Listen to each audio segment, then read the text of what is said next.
Waking up alone in Paris on your honeymoon is an unsettling start to any day. Hi, I'm Lisa.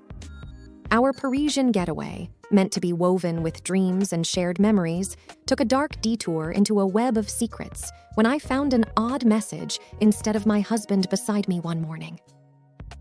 Suddenly, our love story intertwined with cryptic clues and shadowy figures from the past. Venture with me into a Paris that hides its mysteries behind every romantic facade and uncover truths that tested not just our bond, but our very survival. So, my name is Lisa, and this is my Parisian story. The glow of the morning sun on Parisian rooftops was breathtaking. I stretched, luxuriating in the satin sheets of our boutique hotel room, reveling in the faint sounds of the bustling Paris streets below. I turned to snuggle closer to my new husband, Alex, but instead of the warmth of his body, I found a cold and empty space. Perplexed, I sat up, scanning the room for any sign of him. His suitcase was still there, clothes thrown casually on a chair from the night before, but no Alex in sight. On his side of the bed, there was a folded piece of hotel stationery. With shaking hands, I opened it. "Morning, love. Took a quick walk to grab some fresh pastries for us. Be back soon." I sighed with relief. But then something caught my eye. On the back of the note, written in a shaky script, unlike Alex's usual neat handwriting, "Don't trust anyone." I felt a chill run down my spine. What was this? A joke? But Alex wasn't one for practical jokes, especially not on our honeymoon. Pulling on some clothes, I decided to go down to the hotel lobby. Maybe he was just there, waiting with a basket of croissants, laughing at his little prank. The hallway was quiet, the muted gold wallpaper gleaming softly. I took the elevator, trying to shake off the unsettling feeling. The elevator doors opened to a bustling lobby, but no sign of Alex. I approached the receptionist, a tall woman with raven black hair and striking red lipstick. "Excuse me," I began. "Have you seen my husband? Tall, brown hair, green eyes?" She looked up, her gaze cold and distant. "No, madame. I haven't seen anyone matching that description." I thought back to the mysterious message. "Don't trust anyone." Panic bubbled up, and my mind raced. Maybe he'd been kidnapped? But why? We were just two newlyweds from Ohio. Suddenly, I remembered something. A week before our wedding, Alex had mentioned an old college rival, Derek, who had become extremely wealthy and influential after a major tech breakthrough. They had both been in competition for the same job, and Alex had won. Derek had never forgiven him. The pieces started to come together. What if Derek was in Paris? What if he had found out about our honeymoon destination and planned something to get back at Alex? I decided I needed to act. The police would take too long, and Alex might be in danger now. So I thought of a plan. First, I needed to gather information. Derek had a prominent online presence. If he was indeed in Paris, there would be some digital trail. I headed to a nearby internet cafe, blending in with the tourists. Within an hour, I found a photo on Derek's Instagram, standing in front of the Eiffel Tower, uploaded just the day before. My heart raced. This was it. This was the confirmation I needed. But how to get back at him? Then, an idea formed. Derek was a proud owner of a vintage Bugatti, a car he flaunted at every opportunity. I remembered Alex once mentioning that Derek would be devastated if anything happened to it. With newfound determination, I began my revenge plan. I would hit Derek where it hurt the most, his prized possession. But first, I needed to find out where he was staying, and for that, I needed help. I remembered a contact Alex had mentioned, an old college buddy named Ethan who lived in Paris. I decided to reach out to him. Using a burner phone I purchased, I dialed Ethan's number. "Ethan, it's Alex's wife. I need your help." I could hear the surprise in Ethan's voice. "What's going on?" I recounted the story to him, and by the end, he was fully on board. Together, we began our mission to find Derek, save Alex, and deliver the revenge he deserved. The city of love was about to become the city of revenge. Ethan's apartment overlooked Montmartre, giving a panoramic view of Paris. As I explained the situation, His normally relaxed demeanor turned grim. "So, you think Derek has something to do with Alex's disappearance?" "I'm almost sure of it," I replied, "and we need to act quickly." Ethan thought for a moment. "I might have an idea. I know someone who works at a high-end hotel frequented by the rich and famous. If Derek is in Paris, there's a good chance he's staying there. Let's go." With that, we headed to Le Hotel du Riche, a luxurious palace where the elite of the world stayed. The opulence was evident in the grand chandeliers, gold accents, and lush velvet drapes. Approaching the concierge, Ethan slipped him a folded note discreetly. The man glanced at it, nodded, and then leaned in. "Room 508, but be careful." With the intel in hand, our next step was to get to Derek's room unnoticed. Using Ethan's knowledge of the hotel's layout, we took a service elevator to the 5th floor. As we neared room 508, we could hear muffled voices. Pressing my ear to the door, I strained to make out the words. It sounded like Derek, and he was arguing with someone. "Shouldn't mess with me. This is too risky." That voice, I gasped silently. It was Alex.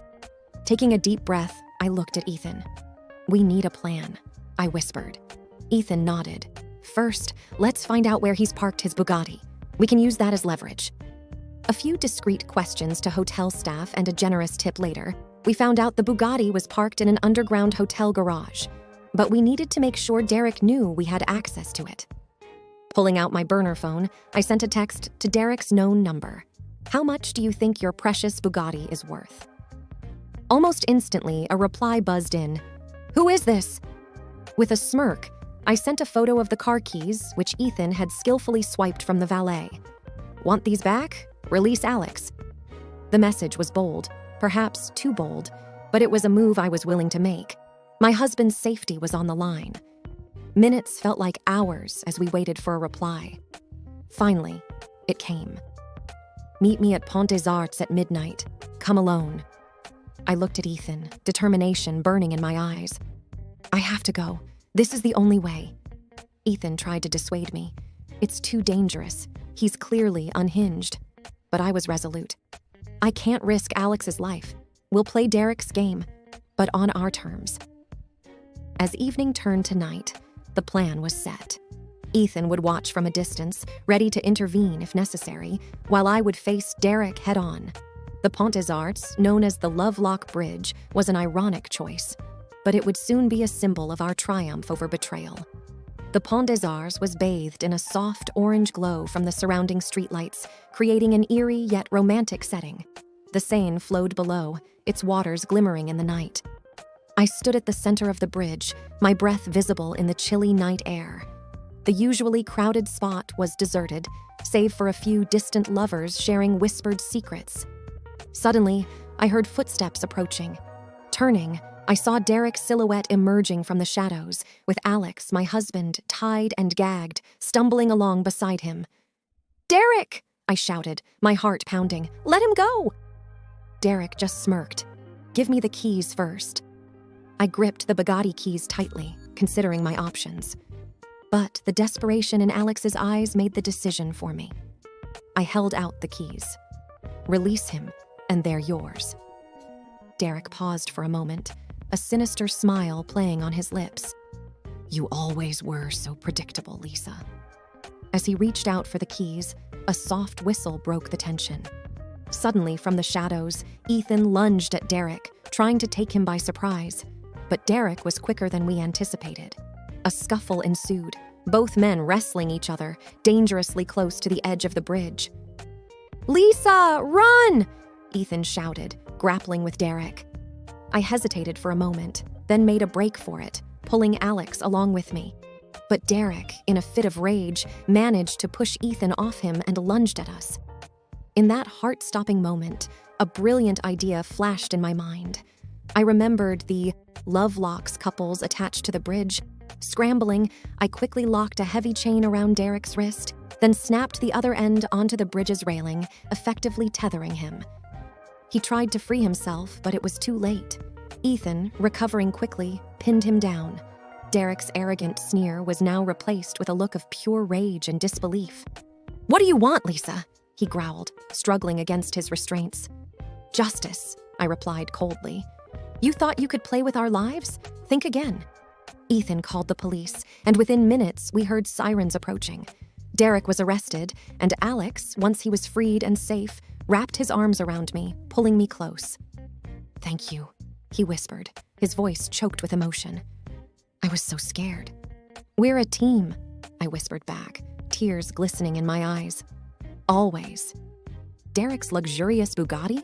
Well, let's just say it made a generous donation to a local charity. And as for the infamous love lock, it became a symbol of our victory over betrayal. We returned to our hotel, exhausted from the ordeal. Our suite overlooked the Eiffel Tower, and the city lights twinkled, a stark contrast to the events that had transpired. Alex was quiet, lost in thought, staring out at the view. I walked over, placing my hand on his shoulder. I'm so sorry you got dragged into all of this, I whispered, my voice heavy with guilt. He turned to me, brushing a strand of hair behind my ear. Lisa, none of this is your fault. Derek's vendetta was beyond any of our control. Despite the reassurance, the weight of the night bore down on me. I took a deep breath, trying to push back the tears. I just wanted a perfect honeymoon. Alex smiled gently. Well, it's definitely been memorable. We both laughed, but our laughter was a mask for the pain and shock of what had unfolded. A few days later, after giving our statements to the police, we decided to head to the Louvre. Surprisingly, the art and history offered a much-needed distraction. As we walked hand in hand through the museum, I felt the tension slowly dissipate. It was then, in the midst of the crowd, that I saw a familiar face, a woman with raven black hair, dressed in a sleek red dress. She was the receptionist at the hotel on the day Alex disappeared. My gut told me she was involved. She locked eyes with me, a smirk playing on her lips, and disappeared into a nearby gallery. I tugged Alex's arm, nodding in her direction. We need to follow her. The chase led us through intricate hallways, past masterpieces, and into the Dinan wing. She was quick, always just out of reach, but she left a trail of subtle clues, a dropped handkerchief, a distinctive scent.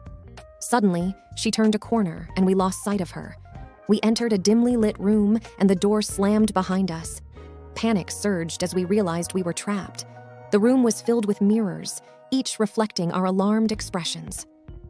I think we've just stepped into a trap, Alex whispered, his voice tense. From one of the mirrors, the woman emerged, stepping into the room as if by magic. Indeed you have, she purred, her eyes cold and calculating. Why are you doing this? I demanded, fear and anger coursing through me. She smirked. Because, dear Lisa, the game isn't over yet. Who are you? Alex's voice was steady, though I could feel his hand gripping mine tighter. Every instinct told me this was the moment everything came to a head. My name is Isabel, she purred, circling us with predatory grace. I was Derek's partner, in more ways than one. When you humiliated him, you humiliated me. But it's not fair, I exclaimed. Why are you taking revenge on us? We were just defending ourselves. Isabel paused, taking a deep breath. Her cold demeanor broke for a split second, and I saw the anguish behind her eyes. After your prank, Derek became the laughing stock of our community. The humiliation was too much for him. He took his own life yesterday. My heart sank. I had known Derek was deeply embarrassed, but I hadn't known the true depth of his despair. The weight of his teeth pressed on me, making it hard to breathe. I had no idea, I murmured, guilt gnawing at me. Of course you didn't, Isabella hissed, regaining her icy demeanor. But that's why we're here. It's time to finish what Derek started. I stared at her, trying to piece together the situation. And what would that be? Another elaborate game? She smirked. Exactly. What do you want? Alex's voice was firm, his protective instincts kicking in. Isabel approached a grand mirror, its frame ornate and gold. Behind one of these mirrors lies a door that will lead you to freedom. Behind the others? Well, let's just say they won't be so forgiving. The realization hit me like a ton of bricks. This was her revenge, a deadly game of chance. I'll give you 5 minutes, Isabel declared, her eyes gleaming. "Good luck." She vanished as mysteriously as she'd appeared, leaving us surrounded by mirrors that seemed to mock our desperation. Each reflection twisted our features, showing the gravity of our situation. Alex and I quickly tried tapping on the mirrors, listening for hollow sounds. The minutes ticked away, and my heart raced faster with each passing second. "Think, Lisa," I whispered to myself. Then, it hit me. The dropped handkerchief. The scent. Isabel wanted us to follow her. She wanted the game to be fair, in a twisted way. I approached a mirror to the far right, one that seemed to reflect the room with more clarity than the others. As I touched its surface, the mirror swung open, revealing a passageway. "This is it!" I shouted. Alex and I dashed through, just as the room behind us erupted in a cacophony of shattering glass. We didn't stop running until we were back in the crowded hallways of the Louvre. As we caught our breath, the weight of everything that had happened began to sink in. But amidst the chaos, there was one silver lining. Our relationship had been tested in the most unimaginable way, and we had come out stronger. We left Paris shortly after, our honeymoon forever marred by the events that unfolded. But as we began our lives together, one thing was certain. We could handle anything that came our way. Years passed, and the memories of that fateful trip began to fade. Yet, one evening, a package arrived at our doorstep. Inside was a framed photograph of us at the Louvre, taken by a stranger. On the back, a note simply read, "For the memories, Isabel." The game, it seemed, was never truly over.